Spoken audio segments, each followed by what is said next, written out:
Hello there, today is Friday the 22nd of September and here is what I learned from people during this week.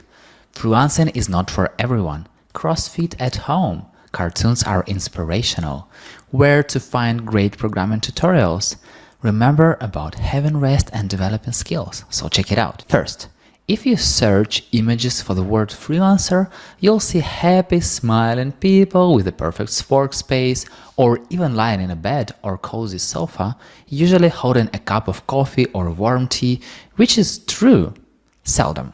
But here is what we discussed with Elina Jutelyte, who talks to hundreds of freelancers during the Freelance Drive conversation. Freelancing is for everyone, that's what they say. On the other hand, I know tons and tons of people who tried freelancing and they're like, oh hell, I go back to 9 to 5, I just don't want to have this stress anymore. So these are the people who are not fitted mentally or by the skill set that they have. It's just not for them, and that's totally fine. So I learned that even if it looks like everyone is having an amazing, exciting and fulfilling professional life on social media or on the web, I have to double check it and, as Fimia says, ask about the backstory. Second, I totally can't mention what we were talking about with Heather Wendt and Shoshana Bloom during the Cultivators Action Hour.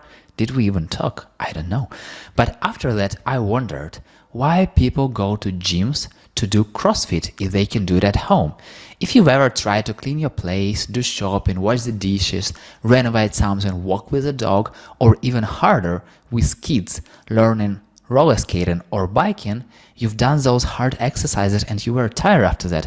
But I bet not always as happy as after a gym. But what if we change our mindset and accept all those activities as if doing CrossFit? I've tried to clean up the flat that way and was double happy because of doing sports and having a clean space. So try it out. Third, I love cartoons and I always feel happy after watching them, but I didn't think why. So during the community live conversation, Jephtah Abu shared how he feels about cartoons. I just like watching cartoons because I see it as inspirational. The fact that you're able to see these moving illustrations and they can achieve anything they want to do.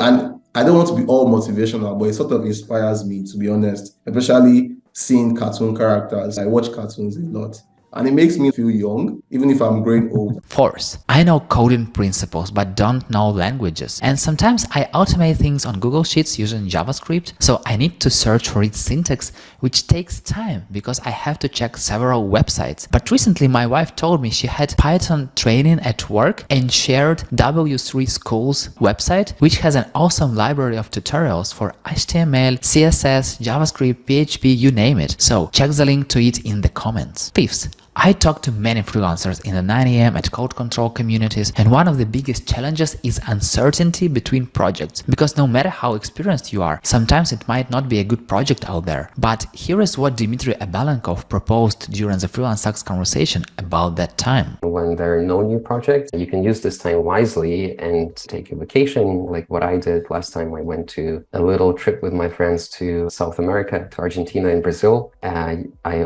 also tried to do some trainings, because for freelancers, sometimes it's hard to find and dedicate time to these things. You think, okay, I need to just generate money and do new gigs and so on and so forth. But you forget about like having some rest in between the project and investing some time into developing your skills even further. And just like that, these were 5 things I've learned from people during this week. And what have you learned this week? Share it in the comments here or LinkedIn or whenever, and let's connect. If you learned something new, share this episode with your friend. That's it. I'm done. See you next week.